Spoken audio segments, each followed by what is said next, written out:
Chooralmala cent Sebastian ദേവാലയത്തിൻ്റെ മുമ്പിലാണ് ഇപ്പോൾ ആയിരിക്കുന്നത്. ഈ ദേവാലയത്തിന് തൊട്ടടുത്താണ് ഉരുൾപൊട്ടലുണ്ടായതും ഈ ദേവാലയത്തിലെ 9ഓളം പേരാണ് ഈ ഉരുൾപൊട്ടലിൽ മരണമടഞ്ഞത്. ഉരുൾപൊട്ടലുണ്ടായതിനു ശേഷമുള്ള ആദ്യ പൊതു ദിവ്യബലിയാണ് ഇന്ന് ഞായറാഴ്ച രാവിലെ ഈ ഒരു ദേവാലയത്തിൽ നടക്കുന്നത്. വിശ്വാസ സമൂഹം ഉരുൾപൊട്ടൽ കഴിഞ്ഞ ഞായറാഴ്ച ഇവരെല്ലാവരും വളരെ സന്തോഷകരമായി വിശുദ്ധ പള്ളിയിൽ കുർബാന അർപ്പിക്കുകയും പള്ളിയിൽ വരികയും എല്ലാം ചെയ്തു പോയതാണ്.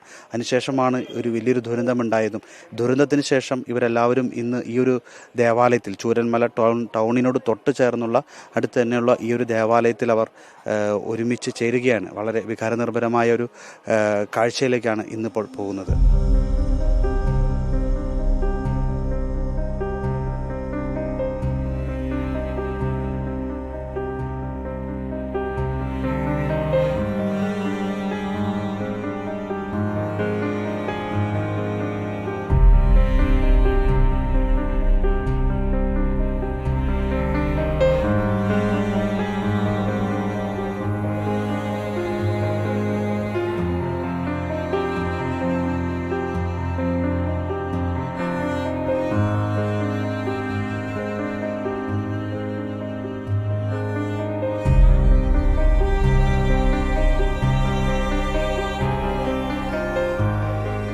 ചൂരൽമല സെൻറ് സെബാസ്റ്റ്യൻ പള്ളിയുടെ വികാരിയച്ഛനായ ഫാദർ ജിബിൻ വട്ടോളച്ചൻ ഇപ്പോൾ നമ്മളോടൊപ്പം ചേരുകയാണ്. അച്ഛാ, വളരെ വേദന നിറഞ്ഞൊരു സമയമായിരുന്നു തൊട്ടുമുമ്പ് കടന്നുപോയത്. കഴിഞ്ഞ ഞായറാഴ്ച ഈ പറഞ്ഞവരെല്ലാം ദേവാലയത്തിലുണ്ടായിരുന്നു. വളരെ സന്തോഷകരമായി വിശുദ്ധ കുർബാന അർപ്പിച്ച് പോയപ്പോൾ ദുരന്തം നടന്നതിന് ശേഷമുള്ള ആദ്യമായിട്ടുള്ളൊരു പൊതു കുർബാനയാണ് ഇപ്പോൾ ഈ ചൂരൽമല ദേവാലയത്തിൽ നടക്കുന്നത്.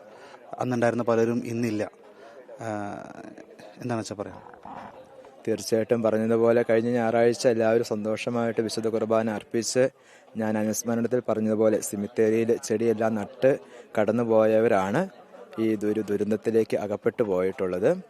അവരുടെ പ്രത്യേക ഇന്നത്തെ ദിവസം പതിവ് പോലെ നമ്മൾ കുർബാന ഈ ദുരന്തം കഴിഞ്ഞിട്ട് ആദ്യമായിട്ട് നമ്മൾ നടത്തി. 8:30 വിശുദ്ധ കുർബാന ആരംഭിച്ചു. കുർബാനയ്ക്ക് ഇടയ്ക്ക് തന്നെ നമ്മൾ ഇവരുടെ അനുസ്മരണം എല്ലാവരും പുഷ്പാർച്ചന നടത്തി. അപ്പം പ്രത്യേകമായിട്ട് ഇവരുടെ അനുസ്മരിച്ചുകൊണ്ട് ഇവരെ ഈ നാളുകളിലൂടെ ഈ ഇടവഴിക്കും എല്ലാവർക്കും പങ്കുചേർന്ന എല്ലാ കാര്യങ്ങളും നമ്മൾ അനുസ്മരിച്ചുകൊണ്ട് ഈ വലിയ പ്രാർത്ഥിക്കുകയും ചെയ്ത് ഇവരുടെ ആത്മശാന്തിക്ക് വേണ്ടിയിട്ട്. അതിനുശേഷം നമ്മൾ സിമിത്തേരിയിൽ അവർക്ക് വേണ്ടി ഒഫീസിൽ പ്രാർത്ഥിക്കുകയും ചെയ്തു. തീർച്ചയായിട്ടും നമുക്ക് 9 പേരാണ് നഷ്ടപ്പെട്ടിട്ടുള്ളത്. അതിൽ 7 പേരുടെ ബോഡി നമുക്ക് കിട്ടി. അവരെ നമ്മൾ അടക്കം ചെയ്തു. ഇനിയും 2 പേര് അവശേഷിക്കുന്നുണ്ട്. അവരെയും എത്രയും പെട്ടെന്ന് തന്നെ അവരുടെ കണ്ടെത്താനുള്ള വലിയ പ്രാർത്ഥനയിലാണ് ഞങ്ങൾ എല്ലാവരും. ഒപ്പം തന്നെ നമുക്ക് 5 വീടുകൾ പൂർണ്ണമായിട്ടും തകർന്നിട്ടുണ്ട്. 4 വീടുകൾ എത്തിപ്പെടാൻ പറ്റാത്ത അവസ്ഥയിലായിട്ടുണ്ട്. ഈ ഒരു ഉരുൾപൊട്ടൽ കാരണം അവർക്ക് യാതൊരു കാരണവശാലും ഇനിയിപ്പോൾ അവിടെ എത്തിപ്പെടാനോ പാർക്കുവാനോ സാധിക്കാത്ത അവസ്ഥയിലാണ്. അങ്ങനെയുള്ള വലിയൊരു വേദനയിലൂടെയും നിരാശയുടെയും ഒക്കെ കാലഘട്ടത്തിലൂടെയാണ് ഈ ബാക്കി അവശേഷിക്കുന്ന ഇടവക്കാരും ഞങ്ങളെല്ലാവരും കടന്നു പോകുന്നത്. പ്രത്യേകമായിട്ട് പ്രാർത്ഥനയിൽ ഞങ്ങളെയും ഓർക്കുക. ഈ ദുരന്തത്തിൻ്റെ വേദന വലിയൊരു വേദനയാണ്, മരണപ്പെട്ടു പോയ അവസ്ഥ. ഇനി ആ ഒരു വേദന നിലനിൽക്കുമ്പോൾ തന്നെ മറ്റൊരു വേദനയാണ് ഇവരുടെയൊക്കെ ഒരു പുനരധിവാസം എന്ന് പറയുന്നത്. വീട് നഷ്ടപ്പെട്ടവർ, മുഴുവനായിട്ട് നഷ്ടപ്പെട്ടു പോയവർ, ഇവർക്കൊക്കെ ഇനി എന്ത് എന്നുള്ളൊരു വലിയൊരു മാനസിക അവസ്ഥയിലാണ് ഇപ്പോൾ ആയിരിക്കുന്നത് പലരും ക്യാമ്പുകളിലൊക്കെ. എന്താണ് നമുക്ക് ഇതിനെക്കുറിച്ച് ചെയ്യാൻ പറ്റുക? തീർച്ചയായിട്ടും അതിനുവേണ്ടി നമ്മളിപ്പോൾ ഒരു മീറ്റിംഗ് ഇപ്പം തന്നെ കൂടുന്നുണ്ട്. ഇവിടെ ഉള്ളവരെ ഒരു പള്ളി പൊതുയോഗം പോലെ നമ്മളൊന്ന് കൂടുന്നു. എന്താണ് എല്ലാവരുടെ അഭിപ്രായങ്ങൾ അറിയാൻ വേണ്ടിയിട്ട്. രൂപത WSSന്റെ നേതൃത്വത്തിൽ അതിനുള്ള വേണ്ടിയിട്ടുള്ള കാര്യങ്ങളൊക്കെ ചാർട്ട് ചെയ്തിട്ടുണ്ട്. അതിനുള്ള ധനസമാഹരണങ്ങളൊക്കെ ആരംഭിച്ചു കഴിഞ്ഞിട്ടുണ്ട്. രൂപത അഭിമന്യ പിതാവിൻ്റെ നേതൃത്വത്തിൽ എല്ലാം ഭംഗിയായിട്ട് ചെയ്യുന്നു. അതോടൊപ്പം തന്നെ മറ്റു കുറേ വ്യക്തികൾ ഇങ്ങനെയൊക്കെ പറയുന്നുണ്ട്.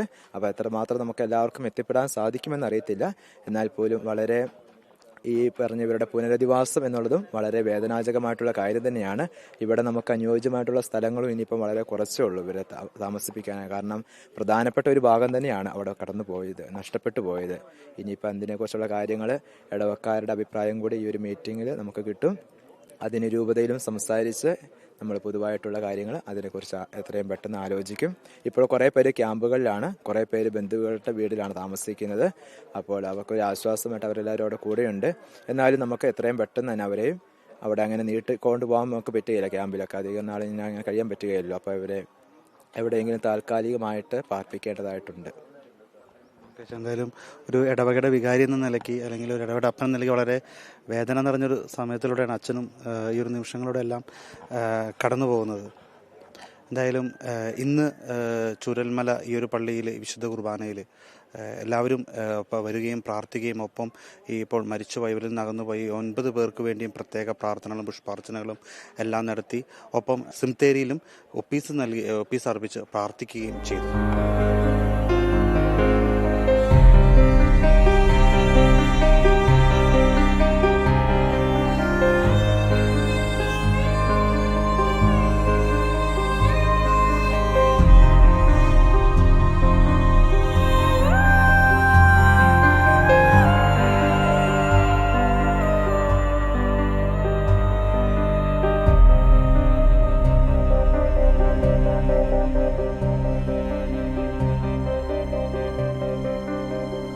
ചൂരൽമല സെന്റ് സെബാസ്റ്റ്യൻ ദേവാലയത്തിന്റെ സെമിത്തേരിയിലാണ് ഇപ്പോൾ.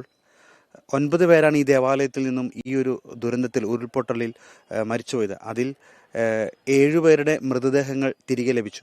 ഈ ഇടവകയിൽ നിന്നുള്ളവർ 8 പേരാണ്. ഒരാൾ ഈ ഇടവകയിലേക്ക് കാണാനായിട്ട് ബന്ധുവീട്ടിൽ നിൽക്കാനായിട്ട് പാലക്കാട് നിന്ന് വന്നതാണ്.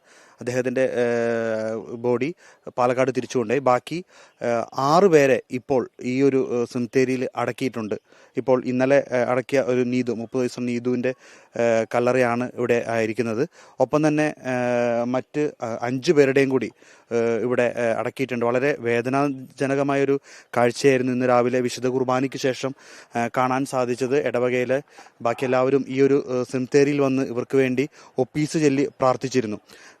കഴിഞ്ഞ ഞായറാഴ്ച ഇവരെല്ലാവരും ഇപ്പോൾ ഈ ഒരു മരിച്ചു കിടക്കുന്ന എല്ലാവരും തന്നെ ഈ ഒരു ദേവാലയത്തിൽ വന്ന് ഈ ഒരു സെമിത്തേരിയൊക്കെ ഒന്ന് ക്ലീൻ ചെയ്യുകയും ഒപ്പം ഈ സെമിത്തേരിയിൽ ചെടികളൊക്കെ നട്ട് ഭംഗിയാക്കുന്നതിൻ്റെയൊക്കെ ഒരു പ്രവർത്തനങ്ങളെല്ലാം ചെയ്തിട്ടാണ് ഇവർ പോയത്. ആ ഒരു ആളുകളാണ് പിറ്റേ ദിവസത്തെ ഈ ഒരു വലിയൊരു ദുരന്തത്തിൽ അകപ്പെട്ടു പോയത്. അത് തന്നെ വളരെയധികം ദുഃഖം ഈ ഒരു ഈ ഇടവക സമൂഹത്തിനുണ്ട്. ഏകദേശം 2 പേരെയാണ് ഈ ഒരു കല്ലറയിൽ അടക്കിയിരിക്കുന്നത്. അതോടൊപ്പം 3 പേരെ, ഒരു കുടുംബത്തിൽ നിന്നുള്ള 3 പേരെ അടക്കിയിരിക്കുന്നു. ഇനി ഒരു കുടുംബത്തിൽ നിന്നുള്ള തന്നെ 2 പേരെയും കൂടിയാണ് ഈ ഇടവകയിൽപ്പെട്ടവരെ കിട്ടാൻ, ഒരു ഭാര്യയും ഭർത്താവിനെയാണ് ഈ ഇടവകയിൽപ്പെട്ടവരെ കിട്ടാനുള്ളത്. അവരെല്ലാവരും ആ ചൂരൽമല സ്കൂളിന് അടുത്തായിട്ടാണ് നിന്നിരുന്നത്. അവരുടെ വീട് അവിടെയായിരുന്നു അവർ അവിടെ വെച്ചാണ് പോകുന്നതും. എന്തായാലും ഇന്ന് ചൂരൽമല സെന്റ് സെബാസ്റ്റ്യൻ ദേവാലയം സാക്ഷ്യം വഹിച്ചത് വളരെ വികാരനിർഭരമായ കാഴ്ചകൾക്കായിരുന്നു, നിമിഷങ്ങൾക്കായിരുന്നു. എവരുടെയും മുഖത്ത് ഒരു പരിഭ്രാന്തിയും വിഷമവും ഒരു നിർജീവത അല്ലെങ്കിൽ ഒരു എന്താ പറയുക, അവരോട് ചോദിക്കാൻ പോലും പറ്റാത്ത രീതിയിൽ ഭയത്തിൻ്റെ ഒരു അവസ്ഥയെ തന്നെയായിരുന്നു ഈ ഇടവക ജനങ്ങളെല്ലാം ആയിരുന്നത്.